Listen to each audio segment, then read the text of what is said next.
여기 김천에는 참 맛있는 과일들이 맺히는 나무들이 많이 있습니다. 예. 그 열매를 맺는 그 나무들이 열매를 맺는 목적이 무엇인지 아십니까? 오늘 우리에게 맛있는 사과를 주기 위해서, 또는 우리에게 맛있는 포도를 주기 위해서, 우리 사람들에게 먹고 마시고 즐기기 위해서 그 열매를 우리에게 주는 것일까요?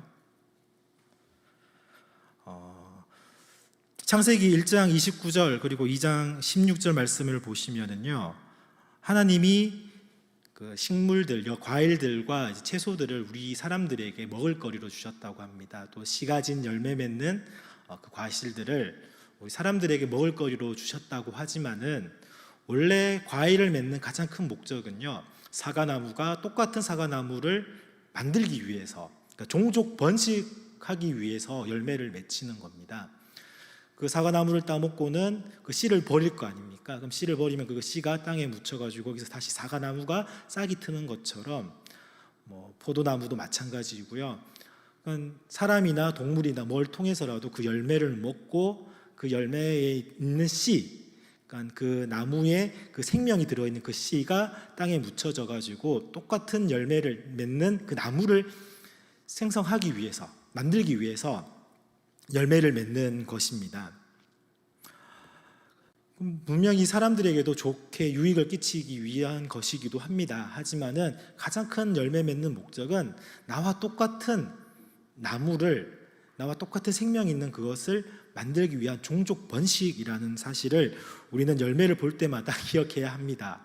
그런데 너무나 맛있다 보니까 그것은 잊어버리고, 정말로 귀한 음식 주셔서 감사합니다 하나님 하면서 그 맛있는 음식을 저희들 먹기만 하는데요, 근데 열매 맺는 나무의 가장 큰 목적은 종족 번식입니다. 이것을 토대로 한번 우리 신앙인이 오늘의 성령의 열매를 맺어야 하는 가장 큰 목적이 무엇이냐고 했을 때, 이 성령의 열매를 통해 가지고 나와 똑같은 신앙인 그리스도인을 종족 번식이라고 하면 좀 그럴까요? 똑같이 만들어 나가기 위해서라는 것입니다. 오늘 말씀에서, 오늘 이제 낮 예배 말씀에서도 안 믿는 불신자들이 무엇을 보고 예수님을 믿을까요? 바로 우리의 착한 행실입니다. 그것은 곧 우리가 맺게 되는 그 열매를 보게 되고, 그 열매를 통하여서 사람들이 예수님을 믿게 된다라면은 나와 똑같은 그리스도인으로 만들어가는 목적이 바로 거기에 있다라고도 할 수가 있겠습니다. 그래서 성령의 열매, 오늘에 나온 이 성령의 열매는 열매를 통하여서 나와 똑같은 신앙인들이 더욱더 많아지게 하기 위해서 성령의 열매를 우리가 맺어줘야 되고, 이 열매를 통하여서 정말 탐스럽게 매력적으로 이 열매를 맺어가지고 많은 사람들이 보면 볼수록 저 운남교회 다니시는 저 권사님, 장로님, 집사님 참 좋아하는 그런 말을 들을 때에 그 사람이 그 마음에 예수님을 알아가게 되고 예수님을 향한 마음이 조금씩 열리지 않을까 싶습니다.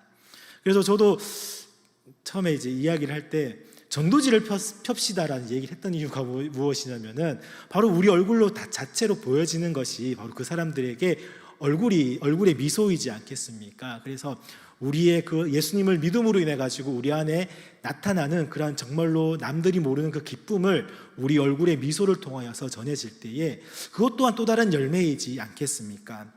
그래서 우리는 이 성령의 열매를 많이 맺어야 합니다. 그것은 곧 나의 유익을 위하기보다는 나를 통해서, 내가 맺은 그 열매를 통하여서 많은 사람들이 예수 그리스도를 알게 되고 똑같은 신앙이 되기 위해서라는 것입니다. 그래서 성령의 열매를 오늘 본문에 보면은 9가지 열매로 나타나고 있는데, 재미있는 사실은 무엇이냐면 9가지 성령의 열매라고 한다면은 열매가 복수로 사용이 되어져야 하는데 단수라는 것입니다. 그러니까 성령의 열매들은 이렇게 해야 될 텐데, 성령의 열매는 이거 원어에서도 마찬가지로 단수로 표기가 되어 있습니다. 그렇다는 것은 성령의 열매 하나에 이 9가지의 맛이 나지 않겠느냐라는 것 생각을 한번 해보았습니다. 제가 사는 고향에는 오미자라고 하는 특수 작목을 이제 재배하는 동네인데요, 오미자가 무슨 뜻인지 아시죠? 5가지 맛이 난다라고 해가지고 오미자입니다. 달고 쓰고 맵고 짜고 시고 하는 그 5가지 맛이 나서 오미자인데, 근데 오미자 열매를 맛본 사람들은 다 쓰다고 시다고 막 그렇게 얘기를 합니다. 독특하게 또 달달하고 얘기하시는 분도 있긴 하지만은 그것은 그 열매를 맛보았을 때에 그 맛을 본 사람이 어떻게 느끼느냐에 따른 주관적이기도 합니다. 나의 혀의 기능이 좀 단맛을 좀 더 많이 느낀 사람이라면은 오미자를 먹고 좀 더 단맛을 많이 느낄 수도 있는 것이고요. 어쨌든 오미자라고 하는 5가지 맛이 나는 열매가 있는 것처럼 성령의 열매도 또한 9가지 맛이 난다라고도 할 수가 있을 것 같습니다. 그래서 9가지 맛을 내는 이 사랑, 희락, 화평, 오래 참음, 자비, 양선, 충성, 온유, 절제라고 하는 이 9가지 맛을 내는 성령의 열매라는 것이죠. 그래서 이 성령의 열매는 성품이라고도 할 수가 있습니다. 그리스도인으로서 사람들에게 보여지는 우리의 성품이 이 9가지로 정의가 될 수 있겠는데 더 많을 수도 있겠지만은 오늘 본문에서는 사도 바울은 성령의 열매에 대해서 9가지로 말씀을 하면서 우리가 맛을 내야 되는 것이 바로 이 9가지인 것이고요.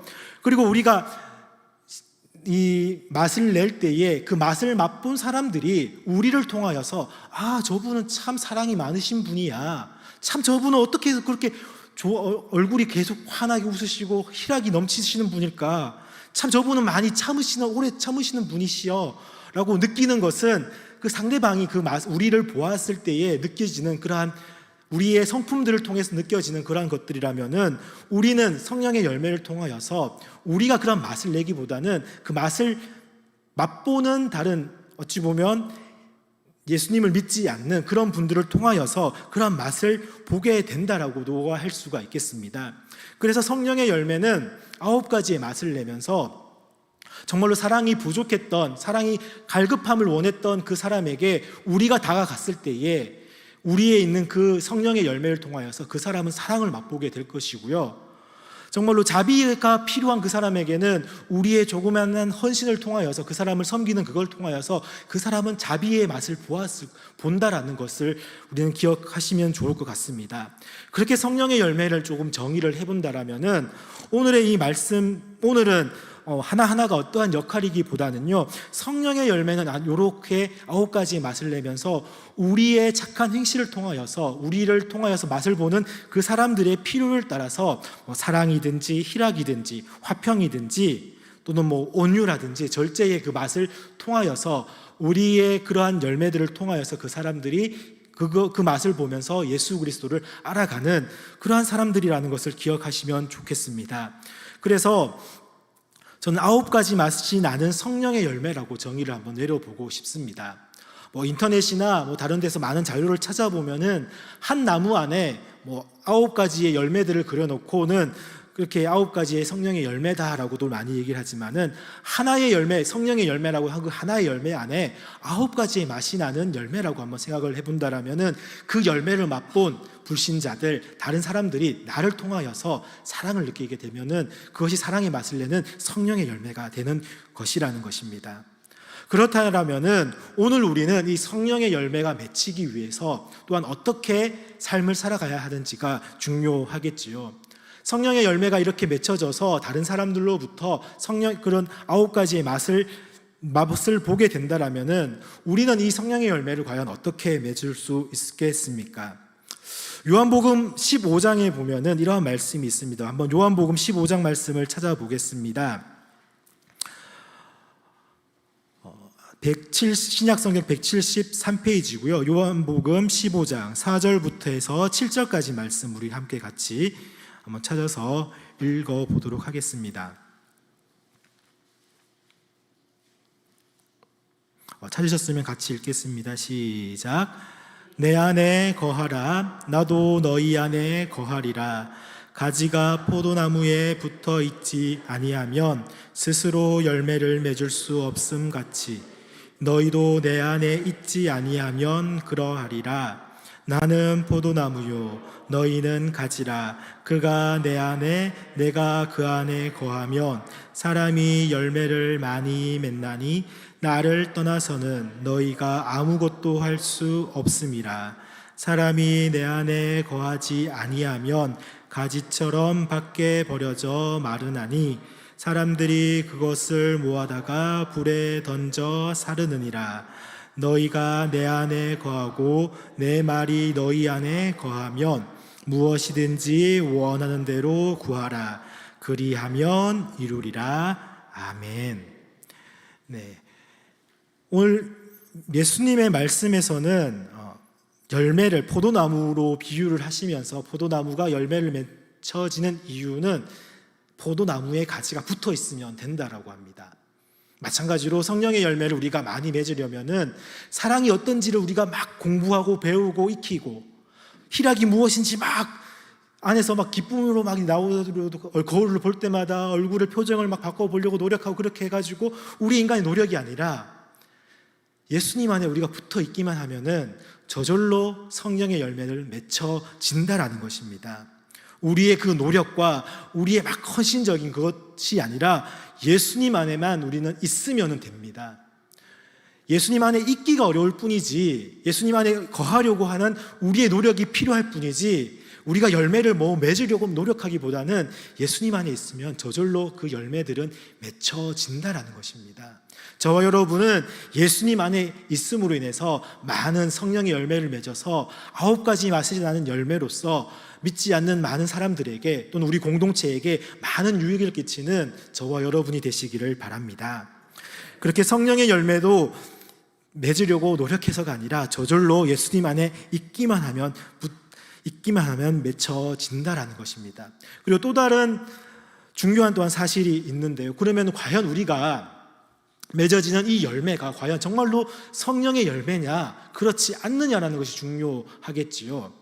우리는 분명 예수님 안에만 있으면 성령의 열매가 맺혀집니다. 근데 나는 예수님 안에 있다라고 생각했는데 결국엔 예수님 안에 있지 않는 경우도 있습니다. 그러면은 그 사람은 열매를 맺어도 못된 나무의 열매를 맺게 되는 것입니다. 예수님이 마태복음 산상수훈에서 이렇게 말씀을 하고 있습니다. 우리 마태복음 7장입니다. 7장 15절과 20절 말씀을 한번 찾아보겠습니다. 마태복음 7장 15절과 20절 말씀입니다.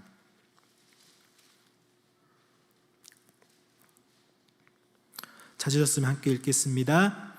거짓 선지자들을 삼가라. 양의 옷을 입고 너희에게 나아오나 속에는 노략질하는 일이라. 그들의 열매로 그들을 알지니 가시나무에서 포도를 또는 엉겅퀴에서 무화과를 따겠느냐. 이와 같이 좋은 나무마다 아름다운 열매를 맺고 못된 나무가 나쁜 열매를 맺나니 좋은 나무가 나쁜 열매를 맺을 수 없고 못된 나무가 아름다운 열매를 맺을 수 없느니라. 아름다운 열매를 맺지 아니하는 나무마다 찍혀 불에 던져지느니라. 그러므로 그들의 열매로 그들을 알리라. 아멘. 예수님 안에 있으면 저절로 열매가 맺힙니다. 근데 예수님 안에 있지 않는 가지마다 시들어가지고 열매를 맺지 못하는 그 가지들은 예수님이 다 불에 사른다고 하는데 그런데 뭔가 열매가 맺힙니다. 맺히긴 맺히는데 예수님한테 붙어서 가지가 붙어서 열매를 맺히기보다는 못된 나무에서 붙어서 열매를 맺히는 경우 또한 있다라는 것을 오늘 예수님의 이 마태복음 7장 말씀에서 말씀하고 있습니다. 그들을 바로 거짓 선지자들이라고 말씀을 하면서 열매를 보면은 그 나무가 못된 나무인지 착한 나무인지를 알 수 있다라는 것입니다. 오늘 성령의 열매는 오늘 우리가 맺히게 됩니다. 우리가 노력하지 않더라도 예수님 안에 있으면 저절로 열매가 맺힙니다. 그렇게 맺힌 열매가 다른 사람들에게 맛을 보았을 때에 정말로 사랑의 맛을 내게 되고 화평의 맛을 내게 된다라면은 그 열매는 성령의 열매일 것입니다. 예수님에게 붙어있는 나무 가지일 것입니다. 그런데 오늘 본문 말씀 앞절에 나와 있는 육신의 소욕을 따르는 그러한 일들이 있습니다. 그러한 것들로 인한다라면은 그 열매는 성령의 열매가 아니라 육신을 쫓아가는 못된 나무의 가지에 붙어서 열매를 맺는 것이라는 것을 우리는 기억해야 할 것입니다. 그렇기 때문에 저와 여러분은 꼭 예수님 안에 붙어 있어서 많은 성령의 열매를 맺으시기를 바랍니다. 그리고 맺은 그 열매로서 내가 유익하기보다는 그 열매를 통하여서 더욱더 많은 예수 믿는 사람들이 더욱더 많아지도록 복음 전도하는 일에 그 열매가 사용되어지기를 원합니다. 그리하여서 저와 여러분이 가지고 있는 그 착한 그 행실들로 인하여서 하나님께 영광 올려드리는 우리 운남교회의 모든 성도님들이 되시기를 간절히 축복합니다.